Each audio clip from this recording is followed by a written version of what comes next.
இளைஞர்களின் பங்களிப்பு எதில் தேவை கல்வியிலே என்ற தலைப்பில் பேசுவதற்காக அருமை நண்பர் சதாம் ஹுசைன் அவர்களை அழைக்கின்றேன். எல்லா புகழும் இறைவன் ஒருவனுக்கே. ஹசரத் பிலால் மஸ்ஜித் சேவை குழு மற்றும் திருப்பூர் இஸ்லாமிய இலக்கிய மன்றம் இணைந்து நடத்தும் 77வது குடியரசு தின விழாவை முன்னிட்டு மாபெரும் கருத்துமிக கருத்தரங்கத்திற்கு வருகை தந்திருக்கக்கூடிய மஸ்ஜித் சேவை குழுவினுடைய நிர்வாக பெருமக்களே மற்றும் இஸ்லாமிய இலக்கிய மன்றத்தினுடைய நிர்வாக பெருமக்களே மற்றும் இந்த நல்லதொரு வேளையில் நல்ல கருத்துக்களை கேட்டு நாம் அதன்படி அமல் செய்ய வேண்டும் எண்ணத்தோடு இங்கு அமர்ந்திருக்கக்கூடிய ஆன்றோர்களே சான்றோர்களே, உங்கள் அனைவருக்கும் இறைவனின் சாந்தியும் சமாதானமும் என்றென்றும் நின்று நிலவட்டுமாக என்று கூறியவனாக உங்கள் அனைவருக்கும் இனிய குடியரசு தின நல்வாழ்த்துக்களை கூறிக்கொள்கிறேன். இஸ்லாம் அறிவோடுதான் தொடங்கியது. அறிவோடு தொடங்கிய மார்க்கம் இஸ்லாம். இஸ்லாம் ஆண் பெண், இளைஞர் முதியோர், ஏழை பணக்காரன் என எந்த வேறுபாடும் இல்லாமல் நபி அவர்கள் கூறினார்கள், கல்வி கற்பது ஒவ்வொரு முஸ்லிமின் மீதும் கட்டாய கடமை என நபி அவர்களுடைய பொன்மொழிகளை முன்வைத்தவனாக ஒருவனுக்கு கல்வியே அழிவில்லாத செல்வம் என கூறிய வள்ளுவனின் வார்த்தைகளை தொட்டு இந்த உலகில் மனிதன் வாழ உணவு எவ்வளவு முக்கியமோ அதை விட பூமி உயர கல்வி முக்கியம் என பாரதியாரின் வரிகளோடு எனது உரையினை துவங்குகிறேன். நடுவர் அவர்களே, கல்வி என்ன செய்யும் ஒரு மனிதனை?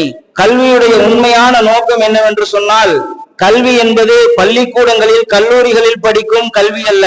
எங்கள் ஊரில் ஒரு பழமொழி அடிக்கடி சொல்வார்கள், கற்றது கையளவு கல்லாதது உலகளவு என்று. இந்த உலகத்தை நாம் கையில் வைத்திருக்க வேண்டும் என்று சொன்னால் அதற்கு தேவை அறிவான கல்விதான். அது மட்டுமா? கல்வி என்ன செய்யும்? பாகுபாடற்ற நிலையை உருவாக்கக்கூடியதுதான் கல்வி. ஏழை பணக்காரன், சாதி மதம் சமயங்கள் எல்லாத்தையும் உடைத்து ஒரே இடத்தில் மனிதனை அமர வைப்பது வகுப்பறைதான். அந்த சமத்துவத்தை விதைப்பதுதான் கல்வி. நடுவர் அவர்களே, படிப்பதற்கே பல தடைகள், பள்ளிக்கூடத்தில் பல இடர்பாடுகள் இருந்த போதும் தனது அயராத ஆற்றலால் தனது படிப்பால் உயர்ந்து உலகிலேயே மிக நீளமான இந்தியாவினுடைய அரசியலமைப்பு சாசனத்தை எழுதியிருக்கிறார், கல்வியால் உயர்ந்திருக்கிறார் என்று சொன்னால் அது நமது மதிப்புக்கும் மரியாதைக்கும் உரிய டாக்டர் பாபா சாஹிப் அம்பேத்கர் அவர்கள் கல்வியால் உயர்ந்ததால் தான் நாம் இன்று இங்கு சுதந்திரமாக நானும் பேசிக் கொண்டிருக்கிறேன், நீங்களும் பேசிக் கொண்டிருக்கிறீர்கள். அதனால் தான் நான் கூறுகிறேன், இந்த இளைஞர்களுக்கு கல்வியின் முக்கியத்துவம் என்பது மிக இன்றியமையாத ஒரு பணியாக இருக்கிறது. அது மட்டுமா? அந்த கல்வி எவ்வாறு செய்யும் என்பதற்கு இன்னொரு உதாரணத்தையும் நான் சொல்கிறேன். உலக அரங்கில் இந்தியாவை தலைநிமிர வைக்க வேண்டும் என்று ராமேஸ்வரம் என்ற கடைக்கோடியில் பிறந்த ஒரு மனிதர் இந்தியாவினுடைய முதல் குடிமகனாக உயர்ந்திருக்கிறார் என்று சொன்னால் அது அவர் கற்ற கல்வியால் தான். அவர்தான் நமது மதிப்புக்கும் மரியாதைக்கும் உரிய இந்தியாவினுடைய முன்னாள் குடியரசுத் தலைவர் APJ அப்துல் கலாம். அவர் சாதித்தது கல்வியால் தான். கல்வி என்ன செய்யும் என்றால், அவர் மட்டும் சாதிக்கவில்லை, அவருடன் சேர்ந்து தனது தேசத்தையும் உலக அளவில் சாதித்து காட்டியதுதான் கல்வி. நடுவர் அவர்களே, அது மட்டுமா? இஸ்லாமிய வரலாற்றிலேயே மிக முக்கியமான ஒரு போர் என்று சொன்னால் அது பத்ருடைய யுத்தம் தான். பத்ரு என்பது ஒரு யுத்தம் அல்ல, ஒரு நிலையான பாடம். யுத்தம் என்பது வாள் ஈட்டி அம்பு மோதிய யுத்தம் அல்ல, அது அறிவு அறியாமைக்கு இடையே ஏற்பட்ட யுத்தம் தான். பத்ருடைய யுத்தத்தை பற்றி உலமாக்கல் கிதாபுகளில் இவ்வாறு விளைவிக்கிறார்கள், சுமார் 1000 வீரர்கள் எதிரி படையில் இருந்தார்கள். நபி அவர்களிடத்தில் வெறும் 313 அந்த பத்ர் சகாபாக்கள் தான் இருந்தார்கள். ஆனால் அவர்களிடத்தில் உறுதியான ஈமான் இருந்தது, அல்லாஹ்வினுடைய உதவி இருந்தது. அந்த உதவியை கொண்டு நபி அவர்கள் பத்ருடைய யுத்தத்தில் வெற்றி பெற்றார்கள். அங்கே 14 சகாபாக்கள் பத்ரியன்கள் ஷஹீதாக்கப்பட்டார்கள். பிறகு பத்ர் யுத்தத்திற்காக கலந்து கொண்ட குறைஷிகளை நபி அவர்கள் பிணைய கைதிகளாக பிடிக்கப்பட்ட போது இந்த விஷயத்தை அனைவரும் சற்று சிந்தித்து கேளுங்கள்.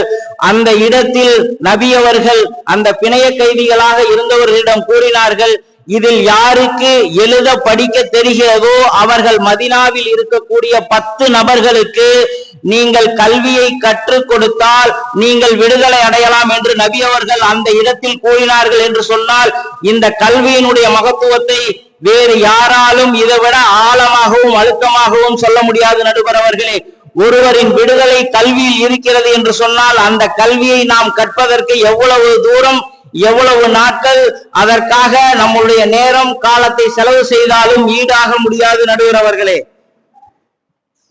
அது மட்டுமா, இங்க இருக்கக்கூடிய ஆன்றோர்கள் சான்றோர்கள் அமர்ந்திருக்கிறார்கள். உங்களுடைய பிள்ளைகளை நீங்கள் இந்தியாவிலே தலை சிறந்த பல்கலைக்கழகங்களான IIT, IIM போன்ற பல்கலைக்கழகங்களில் படிக்க வைக்க வேண்டும் என்று எண்ணம் வைத்திருப்பீர்கள். அந்த வரலாற்றை கொஞ்சம் சிந்தித்து பாருங்கள்.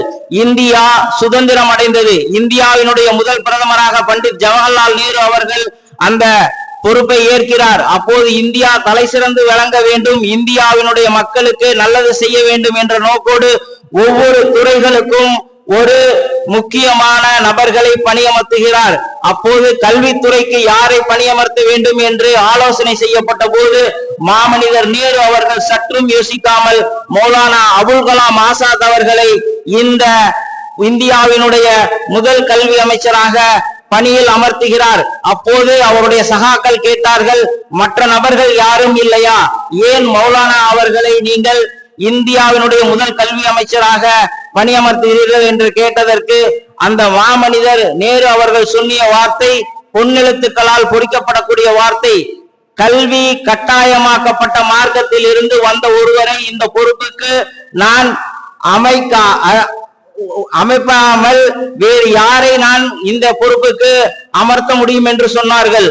அந்த அளவுக்கு கல்வியின் முக்கியத்துவத்தை நம்முடைய முன்னோர்கள் உணர்த்தி இருக்கிறார்கள். அதனுடைய விளைவுதான் இன்று உலகத்தரம் வாய்ந்த பல்கலைக்கழகங்கள் இந்தியாவில் IIT, IIM, AIMS, UCG இருக்கிறது என்றால் அதுக்கு எல்லாம் வித்திட்டது நேருவும் மௌலானா அபுல் கலாம் ஆசாத்தும் மற்ற தலைவர்கள் என்று சொன்னால், அவர்கள் கல்வியில் உயர்ந்தால் மட்டும்தான் உலக பொருளாதாரம், உலக அரசியல், உலகத்தில் இந்தியா தலைநிமிர முடியும் என்று அன்றே அவர்கள் சிந்தித்தனுடைய விளைவுதான் இன்று நாம் உலக அரங்கில் ஒரு முன்னணி நாடாக இருந்து கொண்டிருக்கிறோம். நடுவர் அவர்களே, அது மட்டுமா, கல்வி என்பது வெறுமனே மனப்பாடம் செய்து ஒப்பிக்கக்கூடிய ஒரு செயல் அல்ல. கல்வி என்பது ஒரு பிரச்சனைக்கு தீர்வு காணக்கூடிய செயல். ஒரு கேள்விக்கு அந்த கேள்வியினுடைய தன்மைக்கு ஏற்று பதிலை தரக்கூடிய ஒரு செயல்தான் கல்வி. அதனால்தான் வள்ளுவன் இவ்வாறு சொன்னான், கற்க கசடர கற்பவை கற்பபின் நிற்க அதற்கு தக. கற்க வேண்டிய அறிவை எந்த குறையும் இல்லாமல் தெளிவாக கற்றுக்கொண்டு அதை அறிவுக்கு ஏற்ப வாழ்க்கையில் நடத்த வேண்டும் என்று வள்ளுவன் சொன்னான். நான் இறுதியாக எனது வாதத்தை முடிக்கிறேன். படி என தொடங்கிய இறை அழைப்பு பகீர் என முடியும் மனித பொறுப்பாகட்டும். கல்வி ஒரு தனி மனிதனின் அலங்காரம் அல்ல, சமுதாயத்தின் அடையாளம். அது ஒளி அல்ல. நாம் கற்ற அறிவு நம்மிடம் முடிந்தால் அது ஒளி, அது சுயநலம். ஒளி ஏற்றுபவர்களாக அல்ல, ஒளியை பரப்புபவர்களாக நாம் இந்த ஈமானின் சாட்சியாக, இந்த உம்மத்தின் விடியலாக நாமும் கல்வி கற்க வேண்டும், கற்ற கல்வியை மற்றவர்களுக்கும் கற்பிக்க வேண்டும் என கூறி இந்த வாய்ப்பளித்தமைக்கு நன்றி கூடி விடைபெறுகிறேன். அஸ்ஸலாமு அலைக்கும் வரஹ்மத்துல்லாஹ்.